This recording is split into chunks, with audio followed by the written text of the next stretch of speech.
ഇത് വേണ്ടതല്ലേ വേണ്ടതല്ലേ വേണ്ടിടാത്ത തോന്നലല്ലേ വേണ്ടത് പിന്നെ.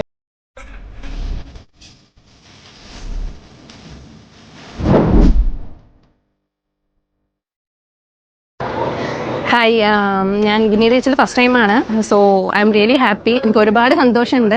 കുറേ നാളത്തെ ഒരു ആഗ്രഹമായിരുന്നു ഒരു ഫോൺ വാങ്ങണമെന്നുള്ളത്. സോ അത് ഗിനി റീച്ചിലൂടെയാണ് എനിക്ക് സാധിച്ചത്. സോ വളരെ വളരെ മീൻസ് എന്താ നല്ല ഫീച്ചേഴ്സും നല്ല ക്യാമറ ക്വാളിറ്റിയുള്ള ഫോണാണ്. അങ്ങ് ഐ എം വെരി ഹാപ്പി. ഞാൻ വളരെ സന്തോഷത്തിലാണ് ഫോൺ വാങ്ങിച്ചിട്ട് പോകുന്നത്. നിങ്ങൾക്കും ഇതുപോലെ നല്ല അനുഭവങ്ങൾ ഉണ്ടാവട്ടെ. So I am very happy. നിങ്ങളും വന്ന് പർച്ചേസ് ചെയ്യും. Thank you.